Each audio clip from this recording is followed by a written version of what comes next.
This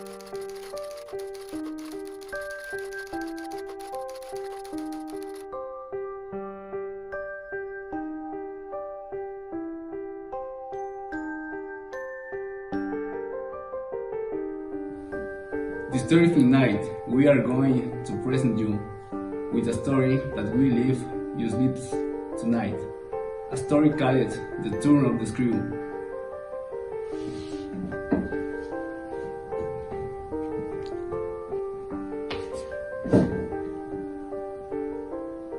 The narrator is at a meeting where Douglas tells him a disturbing story. The story takes place in a country house in England, where a governess is hired to care for the children, Flora and Miles. The children's uncle gives the governess complete authority over them. The governess arrives at Blind Manor and meets Flora, a charming little girl. She also meets the Lady Grooms, the housekeeper. Later, Miles returns from boarding school and the governess is impressed by his charm.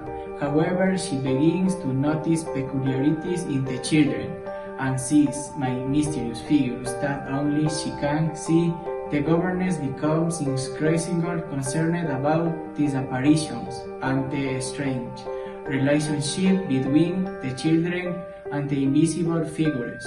They could be ghosts or something supernatural, but she does not come to a definite conclusion. The story continues to build tension and mystery as the governess encounters more terrifying events at Blind Manor.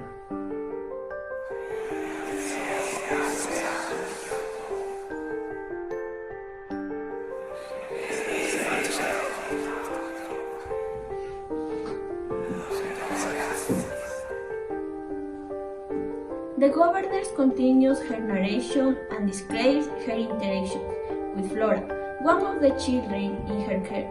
She finds Flora charming and falls in love with her. The governess also learns about the traffic feats of the previous governess, Miss Giselle, and the state's former valet, Peter Quinn. The story of their deaths adds to governess' growing sense of unease. The governess becomes increasingly convinced that the ghost of Miss Giselle and Peter Quinn are haunting the stage. She claims to have seen the ghost of Peter Quinn staring at the from a tower. She confides in Mr. Gross, the host, who confirms unsettling information about the deceased's former employees. The governess is determined to protect the children from these malevolent spirits and becomes more vigilant in her watch over them.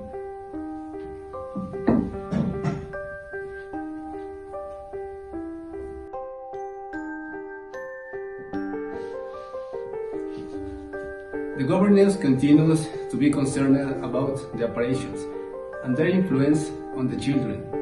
She observes changes in Miles' behavior and becomes convinced that he is under the influence of the ghosts. She tries to protect him and keep him away from any contact with the apparitions. The tension and mystery intensity. The governess encounters Miles outside his room at night, and his behavior is strange. She tries to get information from him about what he knows about the apparitions, but Miles is evasive. The governess becomes increasingly uneasy and fearful for the children's safety.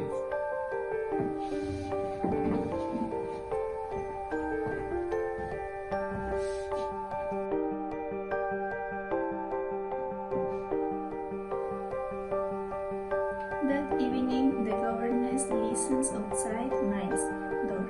He beats her in and she questions him. She embraces him impulsively. The candle goes out and Miles shakes.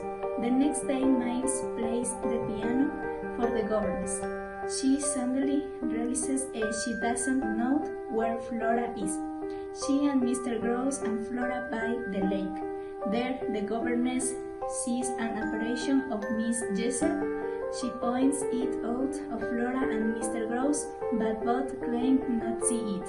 Flora says that the governess is cruel and that she wants to get away for her, and the governess collapses on the ground in her sticks.